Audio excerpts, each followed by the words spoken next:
the NSW community. Bernard and I are here this morning following an extraordinary council meeting that was held this morning. So basically we held an extraordinary meeting to note the outcome of the independent auditor's review of council's financial statements for the year 2024 to 2025. The purpose of the audit, I'll let Bernard explain, and then we'll discuss with you what the outcome of that audit was as well. Yes, the external audit is an important part of good governance of providing assurance that council is undertaking its systems and processes in the appropriate way. It is overseen by the New South Wales Audit Office. It is a statement of fact at a point in time around council's financial position and gives assurance that, as I said, the systems and processes are in place and that council is complying with all the necessary accounting requirements and regulations. Yes, and this year it's unfortunate, given all of the hard work done by the staff, that we did get another disclaimer of opinion. Now, that is the third year, so the first year that happened was in 2022, again in 2023 to 24 financial statements, and this being the third year of a disclaimer of opinion. Now, that sounds not great, but let's just explain the reason why. And the predominant reason for this, which is, as Bernard said, about assurance from the Audit Office that our financial statements are a true and correct record. What they look at is all the systems and processes. And unfortunately, back in 2022, it was resolved to put in a new financial management system. Now, this system, unfortunately, was not fit for purpose, and it has resulted in these continual disclaimers of opinion. So what we need to understand here is this is not about council not fulfilling its obligations or any financial mismanagement of any sort. It is the fact that the Audit Office did not still have the assurances in place that they could sign off on the financial statements. And I think what's important to really truly understand is what we're doing about it. And what we're doing about it is putting in a new financial system. So back last year, your new council decided to sort this issue out, and we decided to go forward and invest in a new fit-for-purpose financial system. And I'll hand to Bernard to talk to you about that a bit more.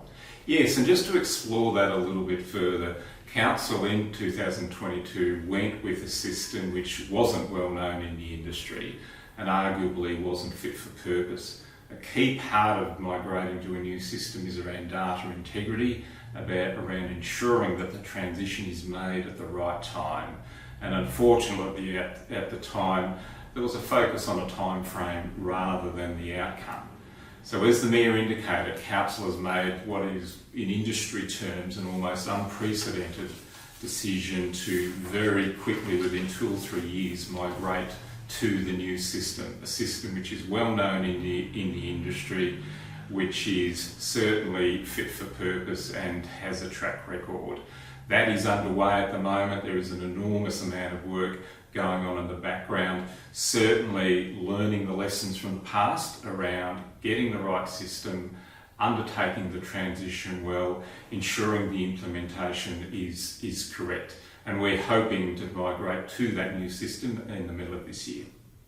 Yeah, and that's a really important thing for the Audit Office and ARIC, which is the Independent Audit Risk and Improvement Committee that oversees council's governance and risk around these types of operational, delivery of operational outcomes for council and for the community ultimately. So what the real message is here is that, yes, we've got another disclaimer of opinion. I do want to acknowledge, though, that of the previous 10 audit issues recognised in previous audits, even despite using the existing not fit for purpose system, the council staff have worked really, really hard to solve 8 of those 10 issues before this audited statement for 24-25. So what we need you to understand as a community, that yes, there was a bad system implementation back in 2022. Yes, that has led to several disclaimer of opinions with our financial statements, but we've made the decision to change to a fit for purpose system almost a year ago now, I think it is. That will be in place come July. And hopefully next year we will be having a very different conversation with you about how our financial management systems are working for council and working for the auditors.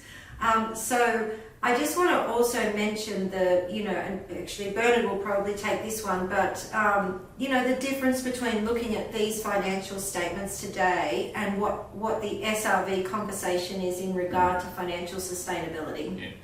So our statements do indicate a operating deficit, and the community is well aware of that, given the large amount of consultation we undertook last year as part of the SRV process. Those deficits on the current settings are going forward, and hence Council did apply for a special rate variation, and that process is underway at the moment. So that is totally separate to the issue of the disclaimed audit.